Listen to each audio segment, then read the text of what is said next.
বর্তমান এই অন্তর্বর্তীকালীন সরকার বিভিন্ন আইন ভঙ্গ করে এই ধারাবাহিকতাটা রক্ষা করতে চাচ্ছে। গ্রাম বন্ধন নিয়ে বেশ অনেক দিন যাবৎ হিয়ারিং হচ্ছে। আজকেও আর্গুমেন্ট ছিল।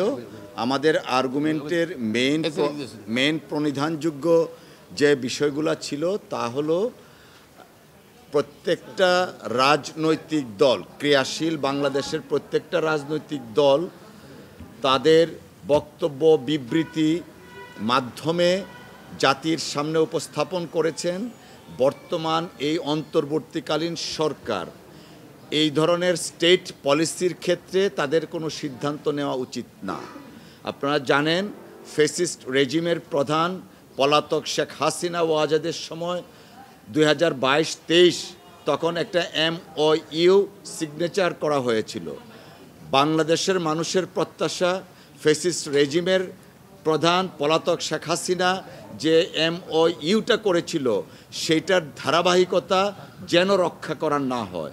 আনফর্চুনেটলি বর্তমান এই অন্তর্বর্তীকালীন সরকার বিভিন্ন আইন ভঙ্গ করে এই ধারাবাহিকতাটা রক্ষা করতে চাচ্ছে, যে কারণে বাংলাদেশের ক্রিয়াশীল বাংলাদেশ জাতীয়তাবাদী দল, বাংলাদেশ জামাতি ইসলাম, বামফ্রন্ট সহ সমস্ত রাজনৈতিক দলের পক্ষ থেকে বক্তব্য বিবৃতি এবং সর্বশেষ গতকালও বিএনপির ভারপ্রাপ্ত চেয়ারম্যান মহোদয় একটা টুইটার করেছিলেন, যা আজকে প্রত্যেকটা ডেইলি নিউজ পেপারে হেডলাইন করেছেন যে এই অন্তর্বর্তীকালীন সরকার কোনো ধরনের স্টেট পলিসির ক্ষেত্রে কোনো চুক্তিপত্রে আবদ্ধ হতে পারে না।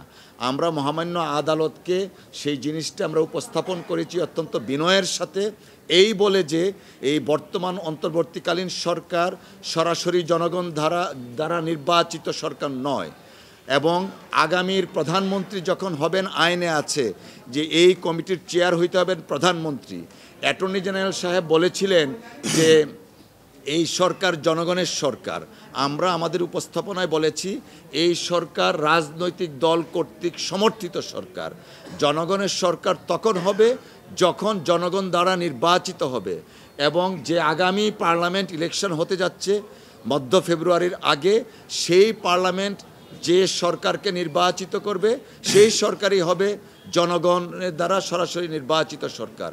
এবং আমরা এই বিষয়গুলা আগামীর সংসদ নির্বাচন তথা সংসদ নির্বাচন পরবর্তীতে যে সরকার গঠিত হবে সেই সরকারের জন্য এই নীতিগত প্রশ্ন এবং নীতিগত বিষয়গুলো রাখার জন্য মহামান্য আদালতের কাছে আমরা উপস্থাপন করেছি।